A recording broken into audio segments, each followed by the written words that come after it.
So this chapter is very handy for us as a utilitarian thing. Because um, if you go through the Bible and you try to figure out the timing of the death of the Messiah, the other gospels butcher it. They don't, it's not literal. Okay. It's not, it's kind of hard to, I wonder why that's there. I want to see these guys. There we go. The other gospels use the word Passover and unleavened bread out of sequence, and it makes it confusing. This one actually is in sequential order of the events. It lines up. Okay. So because it says before the feast of the Passover, Yeshua, knowing his hour had come that he would depart out of this world to the Father, having loved his own who were in the world, he loved them to the end. During supper, the devil having already put it into the heart of Judas Iscariot, the son of Simon, to betray him. Yeshua, knowing that the Father had given all things into his hands and that he had come forth from God and was going to go back to God, got up from supper and laid aside his garments, taking the towel and girded himself. So this happened when? Before the Passover, right? So we all did, in this group, we have pretty much consensus that the actual Last Supper was something new. It wasn't a Passover meal because very, very key detail that the Messiah actually hanging on the cross on Passover. Okay. Okay.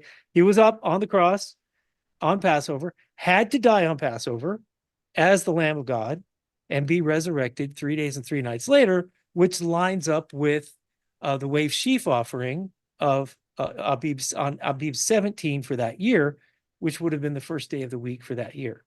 Even Vani's got Vani showed me something. Somebody else showed me something recently that even scholars have concurred that they got the year zero wrong. Because the actual name of 2024 is the year of our Lord 2024, because they started the year zero at the birth of the Messiah, but they got it wrong by 3 or 4 years because they said it at the year that they did because Friday was Passover and they wanted Abib 14 to be Friday and resurrection to be on Sunday. So they set our entire calendar wrong. But they probably thought they were doing it right because of tradition. So we understand that he was crucified on Abib 14, which is Passover, and then resurrected 3 days and 3 nights later.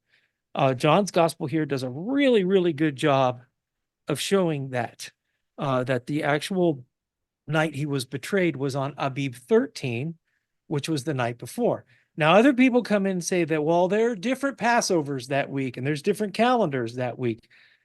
I don't really see that, but I'm not ruling it out, right? I don't really see the different calendars. It's possible, but it doesn't seem like there would be ambiguity on this day, on the day the Messiah would die. So that should have opened it up for some comments. Anything? Anybody? There are things in the other gospels that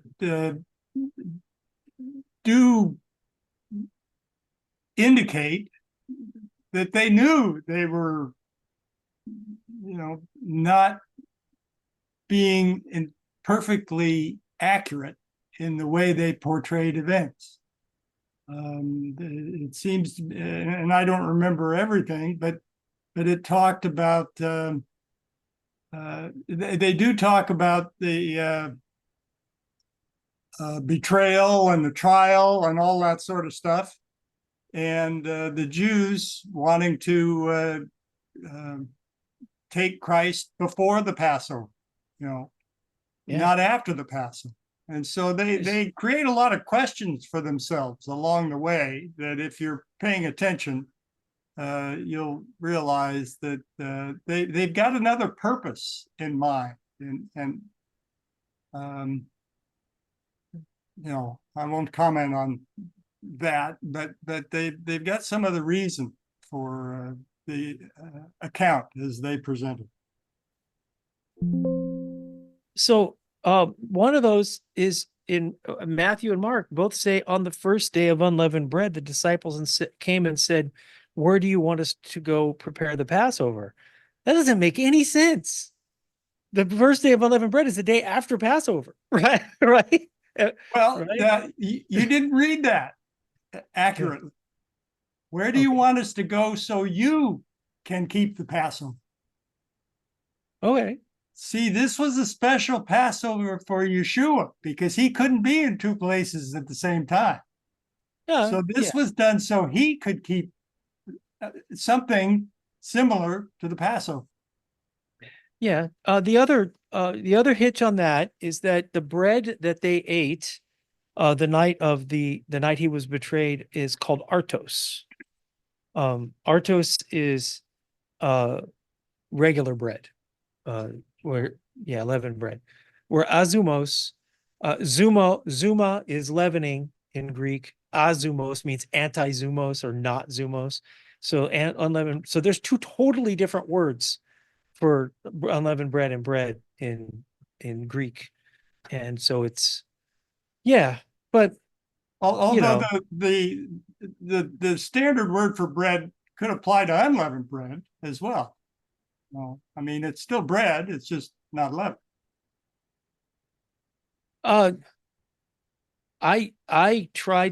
I went through a long thing of trying to find that and didn't. It's pretty much through the Septuagint that went, and in New Testament when they talk about unleavened bread, they talk about azumos, and when they talk about regular bread, they talk about hortos. So this was I thought I had found something one day, and it turned out I did. Right. Right. Like, wait a minute, they're not eating the right kind of bread. So if we were reading this in Greek or in Hebrew, we would just see, because in Hebrew it has different words too, hametz uh or matzah, right? Hametz, or what's the other word for bread? Lechem in Hebrew, and then they have matzah for unleavened bread. So it would be different words. Um, yeah. Anyway, anybody else or anything else on that? I don't mean to step on you, Everett. No.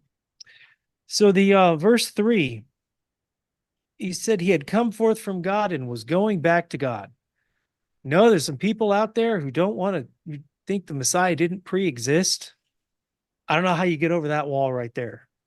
I mean, says he's going back to him. That's also opens up a lot of existential questions, right? Because if he did know everything before he came, but he knew that if he, you know what I mean? Like, what was his place in the universe before he died on the cross? This is not an answerable question, right? Because after he dies on the cross, all things are given to him, right? Before, yeah, he was the right hand of God. Yeah. All right. So 4 through 6 shows the ordination of a new activity. Getting up from supper, he laid aside his garments, and taking a towel, he girded himself, and he poured water into the basin and began to wash the disciples' feet and to wipe them with the towel which he girded. And he came to Simon Peter, and he said, "Lord, do you wash my feet?" Yeshua answered and said, "What I do, you do not realize now, but you will do later." So the first time we did this, I was like, I ain't washing anybody else's feet. Right. Right. But more than that, I reacted very similar to Peter. Nobody's washing mine. Nobody is, that's putting somebody below you is, and I was not prepared for that. Now, what are we, 20 years later, right? Now it's old hat. But boy, the first time you do this, it's different. Yes. Yeah, and I was reading this and thinking about how crazy it is that Yeshua would humble himself to the point of washing us. And that's really like when we're being sanctified, he's humbling himself to wash the lowest parts of us, which is pretty wild.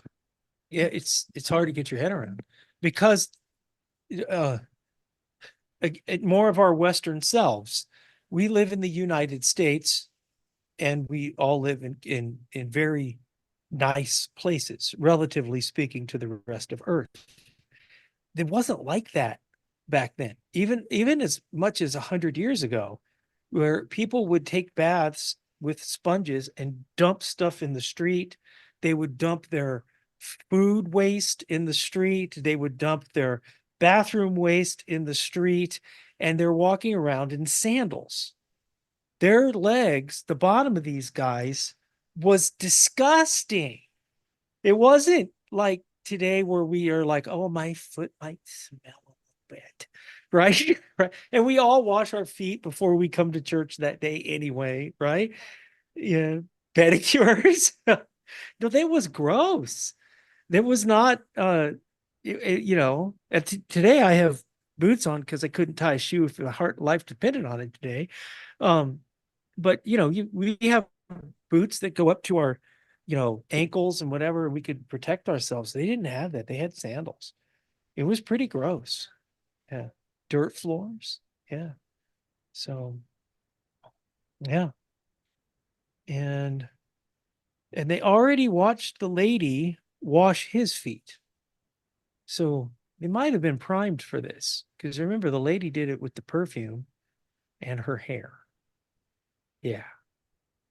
Yeah.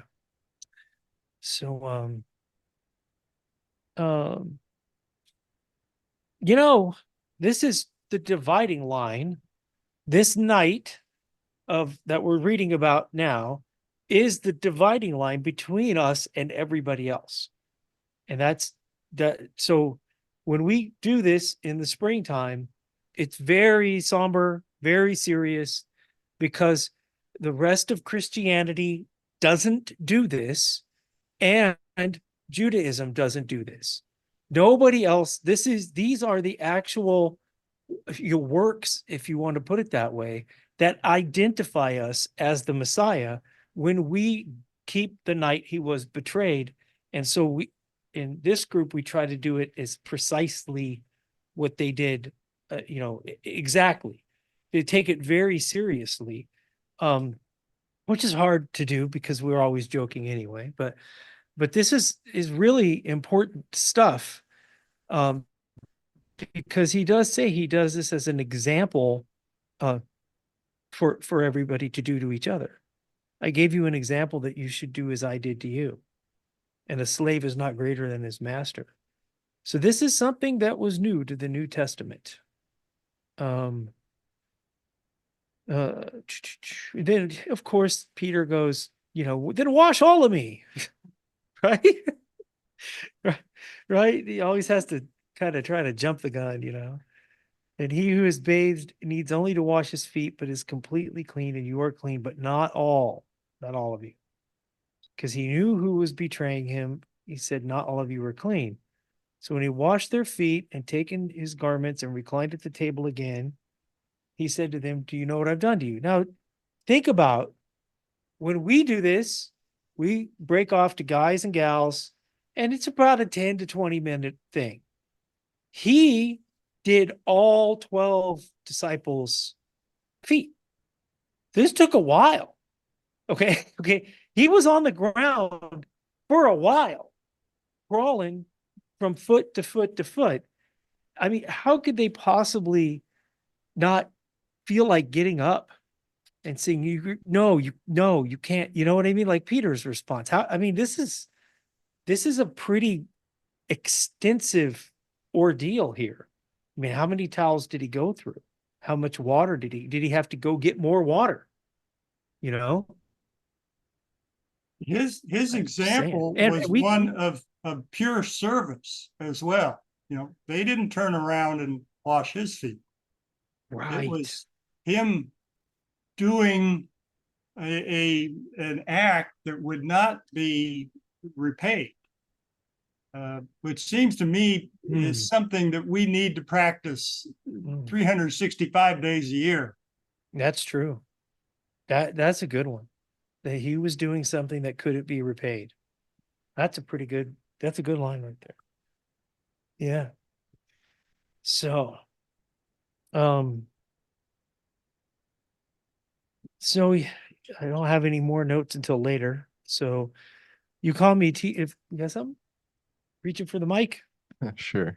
Um, this might be too symbolic, I guess, but he says, I think in verse 10 that um he who has bathed does not like only has to wash his feet. So that makes me think of baptism and how like how we've been washed, but in the process of walking in this world, we're even though we've been washed, our feet are getting dirtied and our feet continuously need to be cleaned. So maybe too symbolic, but that's what I was thinking. Yeah, I don't disagree with that at all, because this is the part, because Moses had to take his shoes off when he was on holy ground. Most of the time, we're not on holy ground. We're on defiled ground, and the whole planet is defiled. And so, what's it saying, Peter, that the all of the world's works are going to get burnt up and purified in intense heat, right? In order to purify all the defilement of the entire planet. So we are walking on defiled soil. You're right. And you pick it up as you move along. You pick up the filth of the world, and we try to knock it off of us, but it comes back. Mhm. So he says, "You call me teacher and Lord, and you are right, for so I am. If I then, the Lord and teacher, washed your feet, you also ought to wash one another's feet. Give you as an example that you also should do as I did to you. Truly I say to you, a slave is not greater than his master, nor is one who is sent greater than the one who sent him." I don't know how many times he has to say that. We've been through this Gospel of John, and most of Christianity just stops reading this gospel at verse 5. Right? Right. Well, John 1, 1 through 5, and then go read Romans, right? But he says he is lesser than his father so many times. It's every week where he see the same exact theme of him saying that he, in some way, some form or fashion, that he's lesser than his father, that he came to do somebody else's will, that he's been sent, but he's passing it on to them. He's taking that his anointing and sharing it with them, kind of like what happened with Moses and the 70 in the wilderness, but not, because Moses didn't have a say in who got called then. He's walked with these guys, he's talked with them, they've learned, they're his we say disciples, squires, understudies, so you would. And so he's given them an education, and he's handing it off to them, which is unbelievable if you think about what's actually happening here. He's about to go die, and he's handing his ministry off to these 11. He's not handing it off to all 12. And it's really heavy stuff, because I don't think they understood it. And I don't think they probably didn't understand it fully until the end of their lives, if ever. And he says, if you know these things, you are blessed if you do them. I do not speak to all of you. I know the ones I have chosen, but it is that the scripture may be fulfilled. He who eats my bread has lifted up his heel against me. From now on, I'm telling you before it comes to pass. So when it does occur, you may believe that I am he. Truly, truly, I say to you, he who receives whomever I send receives me, and he who receives me receives him who sent me. That's really heavy stuff, because these guys went to the world. They went to, Thomas went to India, right? Peter went to Babylon. Later on, we get Paul, who goes the other direction. These guys went to the entire world. And it says if they received them, they received Yeshua. And by receiving them and Yeshua, they're receiving Yahweh. That's not something to be taken lightly at all. Yeah, Yeah.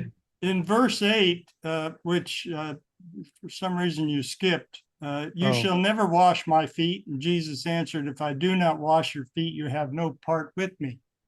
I think that's a reference directly connected up to like Acts, where when they chose the replacement for Judas, Peter talks about having a part in this ministry. As well, in when Simon tried to buy the ability to give the Holy Spirit, there again, Peter again said, you have no part or lot in this matter.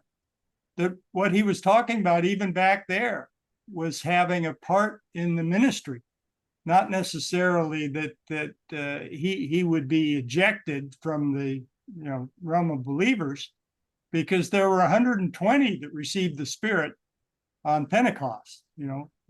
Only 12 were there with Yeshua on this night of John 13. Yeah. All right. And if I'm skipping something this week, it's not on purpose. It's, probably drug induced.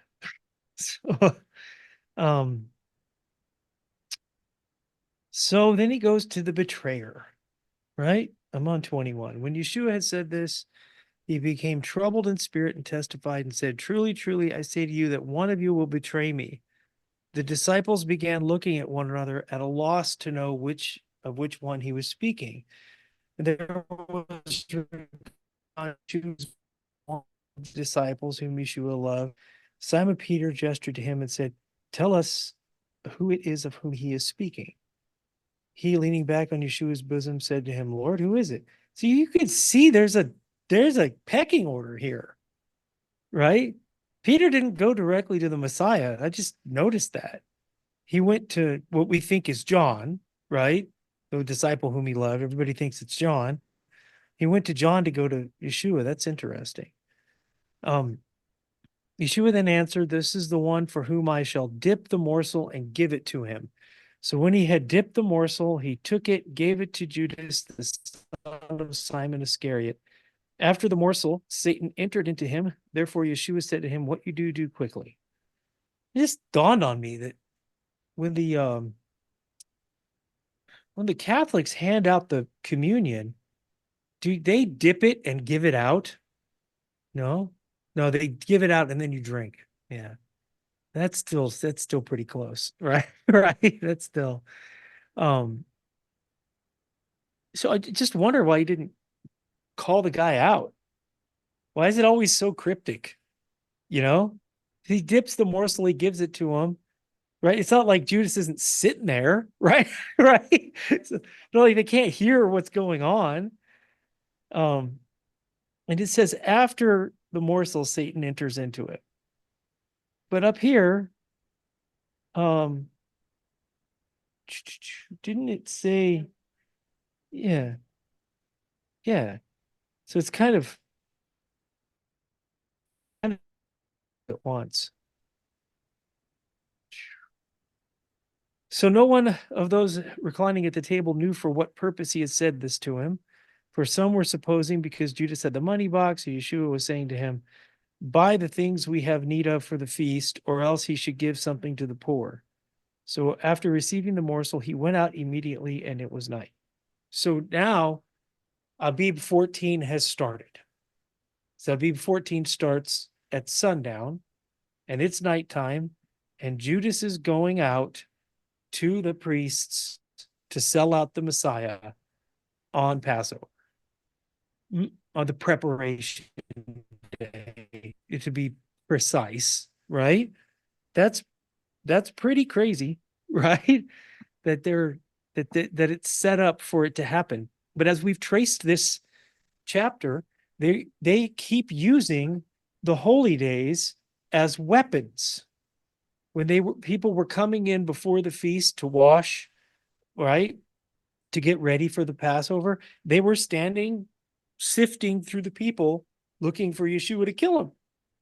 They're totally misusing the holy days here, up to the the very last.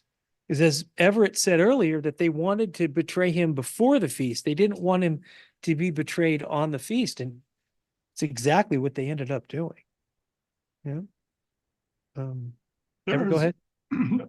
also the fact that the disciples thought that Judas was going out to buy something. Well, that wouldn't have happened if it had been the true date of Passover, the occasion Passover. Yeah, you're right. All the stores would have been closed. Everybody else would have been observing Passover as well. Right. Yeah, it's a very good point. Very good point. Yes, because if they were eating the Passover and it was going into Abib 15, it would have been a high day and there wouldn't. Yep.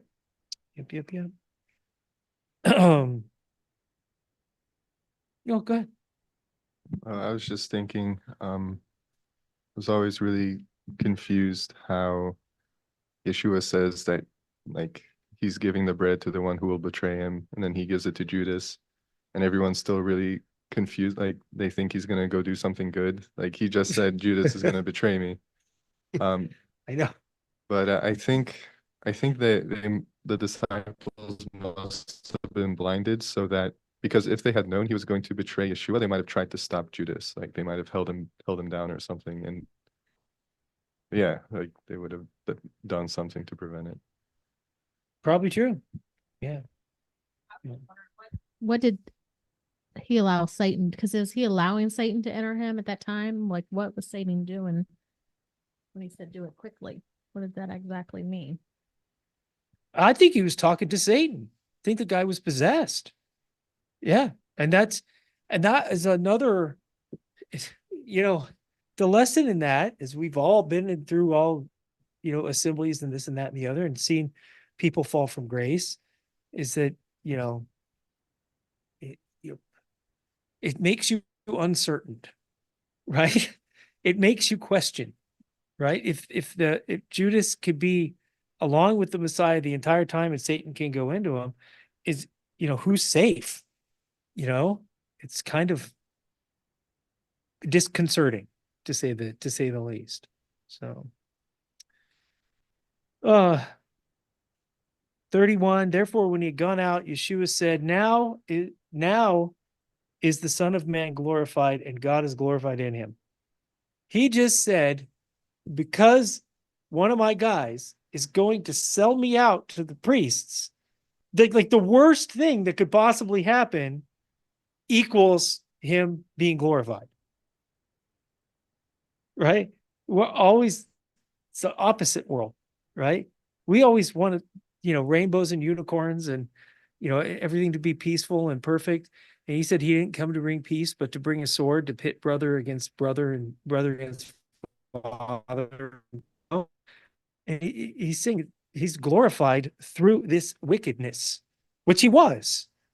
But how would any of them even comprehend what he was saying, in real time? Of course, he did say, or up a little bit to Peter, what I'm doing now, you're not going to understand it now. You're going to get it later. Yeah. But if God is glorified in him, God will also glorify him in himself and will glorify him immediately. So there's still more of him talking about God in the third person. I don't understand how people don't see that, but anyway.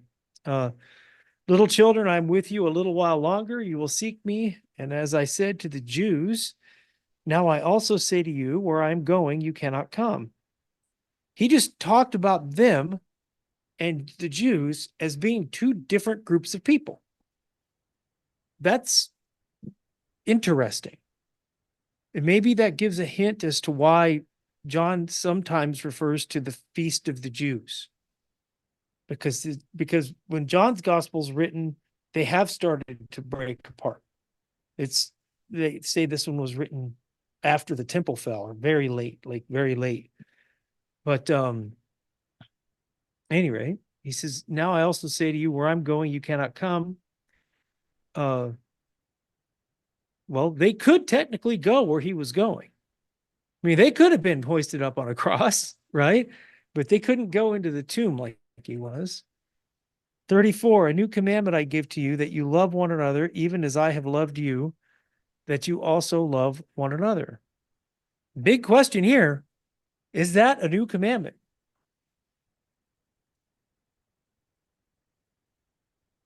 It's basically expecting them to give their lives for their brothers, which is not totally evident from Torah, from what I can tell.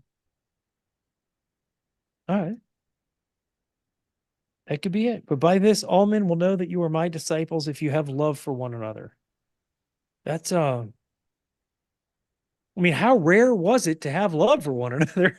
If only these 12 guys really had it. That time.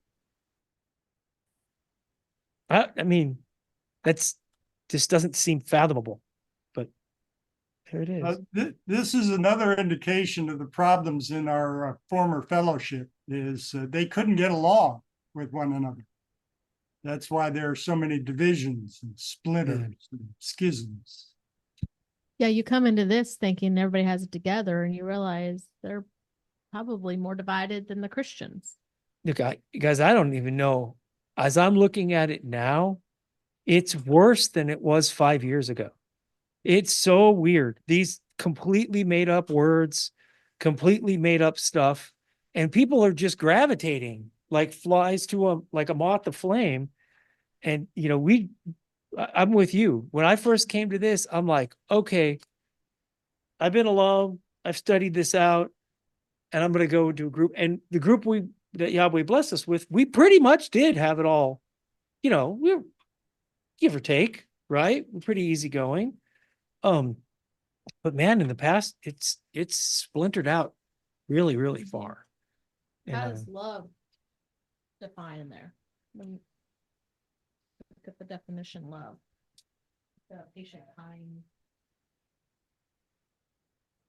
Why does it do that? Okay. It is agape.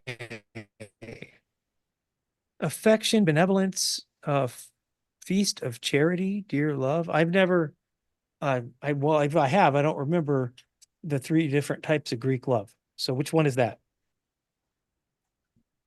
That's the highest form. That's God's love. There's right. brotherly love, philios, and eros, which is more sexual. All right. There are a couple of other words as well, but I don't remember. Yeah, Eros is pretty easy to figure out what that was about. Okay, go away now. Shoo magoo. Not only did it not go away. Agape, as I understand it, is a Greek pronunciation of agapao, or a Hebrew word, actually. Oh.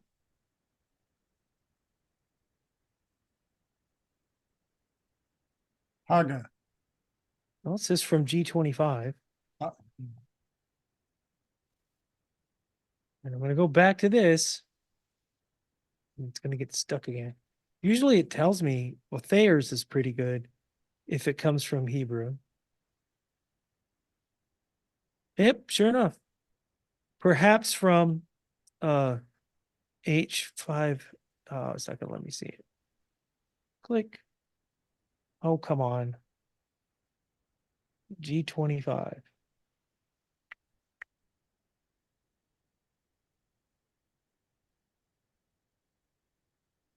Search. G25. And we click on this. Boop. We go over here.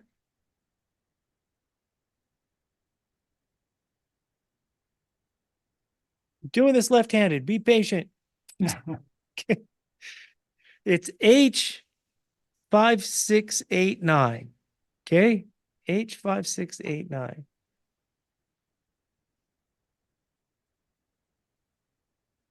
Which is agab, to breathe, that is to love sensually or to dote. All right. I don't know if that got us where we needed to be. There may be other derivatives off of that are actually more appropriate.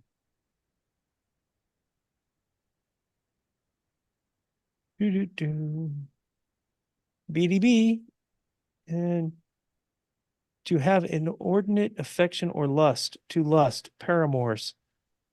Okay, we're gonna forget that one happened. Okay.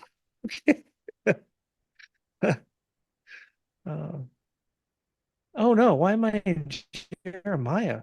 What happened there? John 3, John 13. So if you love for one another, I'm still kind of stumped on that one, on why that's you know, but it says what it says.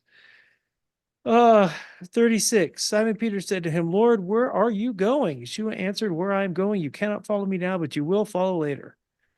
Peter said to him, Lord, why can I not follow you right now? I will lay down my life for you. Yeshua replied, will you lay your life down for me? Truly, truly, I say to you, a rooster will not crow until you deny me 3 times. And that's Peter was always getting ahead of himself, wasn't he? He was always ready to declare his fealty, but it was seeds on rocky soil. He was, when push came to shove, he wasn't quite there yet.